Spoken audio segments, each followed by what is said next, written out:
Hey there, I'm Morris. Despite having lived here in Taiwan for most of my life, there is still so much I can learn and explore about this island I call home. For example, how do people who've come from abroad view this place? And what do they find interesting? And maybe even what they don't like about it. Either way, I'm looking forward to today's episode.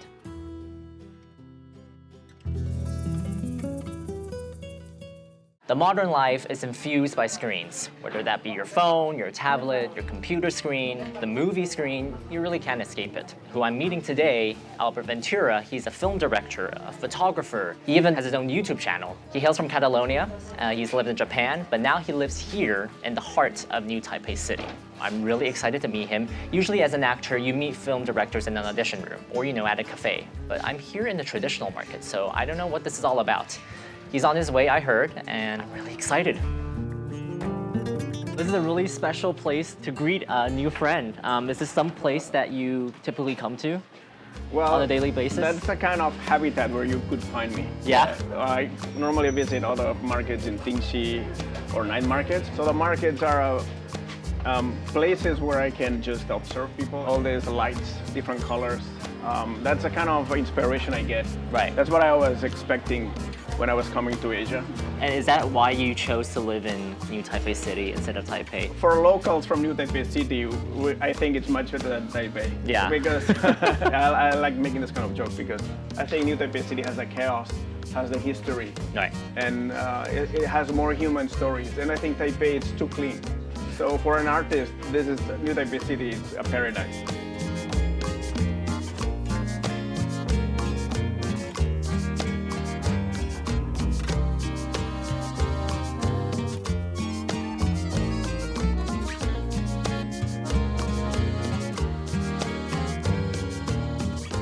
Thank you so much for inviting me to your home. Be my guest. I think it's rare that I get to, for work purposes, step into someone else's private space. I think the best way is to come home and see my white walls. Because I'm very famous also for different movie crews that I work with. Everybody knows I'm obsessed with white walls and writing on the wall. Drawing, writing. When I have an idea, I need to place it physically in front of me.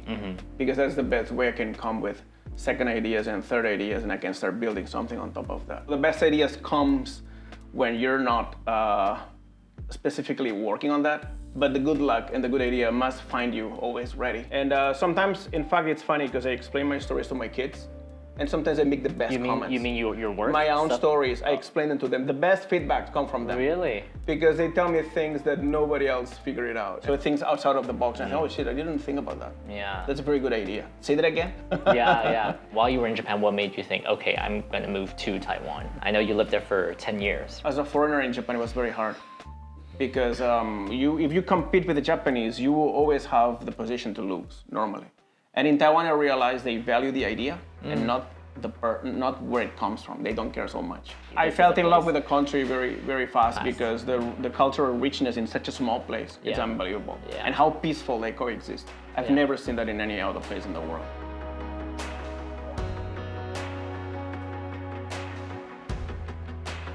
Those are my famous drawings. And normally my kids would sit here while I'm explaining them the story. Because as I said, they are the best judges. They give me the best feedback. Are this? Yeah, Are these the kids or you? My daughter. Oh.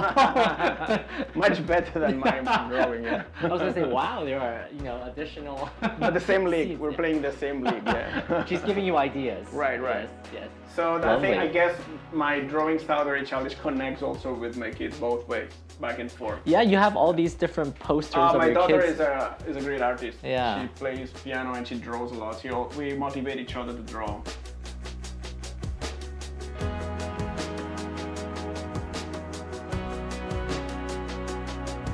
This is your favorite place. It's one of my most fascinating secret places in Xinpeishi. Yeah.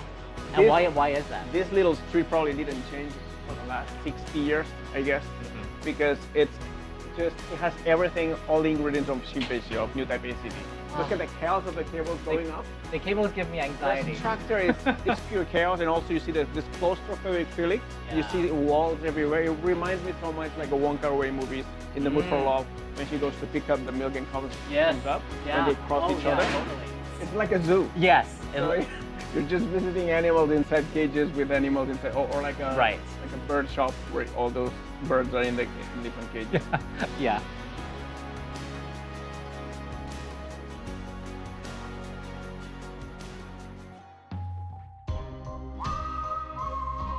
Albert definitely brings a different perspective on New Taipei City.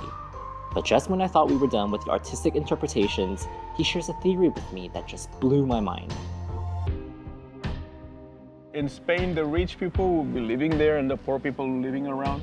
But it's really the opposite situation in Asia. Those who own the land don't really live a very, how can I say, luxury life. Luxurious. The luxury is to class. own it. It's the fact of owning it and exploiting the others to produce wealth. This land is owned by a big family that they gather from time to time here. Oh, wow. And they live around here in these simple looking houses. Yeah. But they, in fact, this building where I'm living, they own it. So I feel like we are the animals in the farm being exploited to create money for all those farmers living and cultivating us. And you literally live in like places that are like cages, and we're right? producing money for that kind of all this family clan living around us.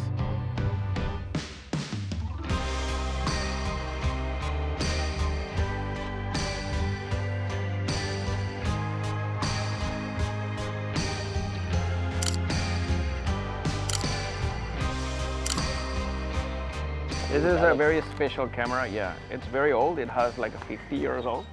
But It's 50? my father kept it like it's new. So people think, oh, it's a digital camera because it looks like a yeah, kind of looks vintage, shiny. but very shiny. No, it's a film camera. Started using this after my kids were born because it kind of linked to my childhood. I remember my father was taking pictures of me when I was born. Yeah. And when my kids were born, I remember that again. So it kind of a generational cycle. And then I started taking pictures of other things.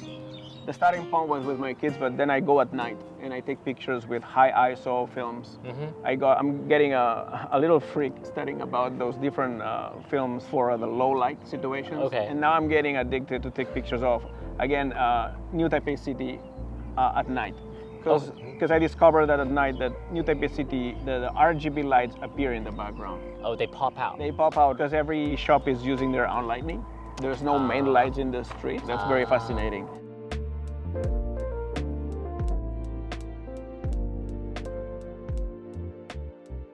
The first movie you made was In Taiwan, For Release. For Release. Yeah. So For Release is based on my first reaction when I saw that the Beethoven For Release music was in the trash car. I started thinking about my grandmother because she was one of my influences. As I said, I thought if my grandmother found out that the Beethoven song was in the trash truck, she would go crazy. She was a great fan of classic cinema and also a great fan of classical music like Beethoven. So I think I got good taste about my fundamental classic influences. But however, as she aged, she developed Alzheimer, made her believe that she was seeing people that were already passed away. She looked like becoming a girl. A little girl that was seeing things that don't exist. Right. It was kind of a beautiful and sad metaphor to play with the story in Taiwan. I didn't realize that it came from such a personal Yeah. place. Yeah. Right. And that's why you ask me why I make movies in Taiwan. I like making movies that are universal. Right. Speak about universal things mixed with local elements. I think you sort of tested something in Taiwan with butterflies that a lot of directors or a lot of people are afraid to, which is the future of the country, and using that as kind of like a way to stimulate people to think about what might happen. Right. How did that idea come about? A political element in some of the media just became too big. It happens a lot when we talk about the media in Asia. They just pick up an element that is not the main thing, but just try to make a news from that. But eventually the conflict with China was not necessarily the thesis of the film. It was just in the background. But I had some ideas about this. I really think that Taiwan, we don't realize how dangerous situation we are. I think the threat is bigger than people think. I like experimenting with possibilities. That's what creativity is, right? Right. At the same time that it scares me, because it could happen. And I think through art, of course, I can express my feelings and make people feel sensible about Taiwan. But I thought I also wanted to speak directly in my language about and reacting to what's going on. Because you also live here, so you feel... Right, the duty Yeah. to fight for my country in what I can. in Taiwan. Yeah. So I tried to start recording a podcast talking about politics because we realized that the war had already started. Yeah. The information war was already going on. Right. I hope you can come later and you just I'd love to. and you just maybe join in the first ever English chapter. The first? Are you sure? I'm not a political expert. It's fine, but you're Taiwanese. That's interesting enough for the audience. Okay.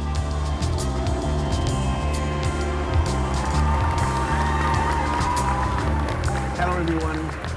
This is the first episode ever in Formosa Bros English. Welcome, Maurice.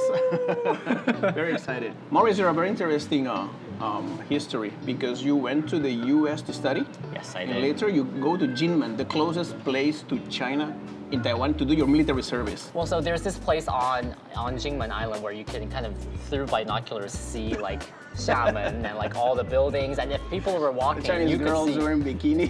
You could, Red yeah, beach. yeah, yeah. So how was your experience there? You felt lucky that you drove. I felt lucky. You end up in that place. I think I felt lucky in the sense that I don't think I would ever have gone to a place like that if it weren't for the military. true. Yeah, a lot of the people who work in the military, they are from Jingmen, so they do feel a sense of connection with the land, and they do. You can feel that they do want to protect that part Really? of the island, and because they are so close. Yeah, of course, nobody wants a military conflict, not even in China. No, But definitely not. judging from Xi Jinping's speeches over and over, he's obsessed. So this is something that I feel so deeply connected to because I grew up, for the first 18 years of my life, I didn't have to worry about Right. stuff like this. But then when I went to the States, I was like, oh, everyone else is so worried about it. It didn't cross my mind that one day, China will be such a major threat as it is today. I went to the States, and the media, when people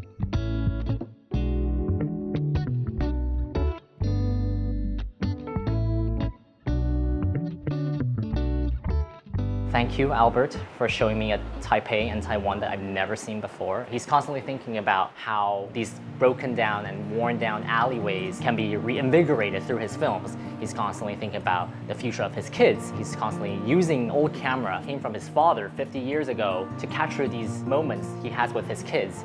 And he's obviously thinking about the future of Taiwan. This is something that I am pleasantly learning as a local, as a native. He's really gotten to know the place. He lives as a person that really cherishes this island and really takes in all that this place has to give.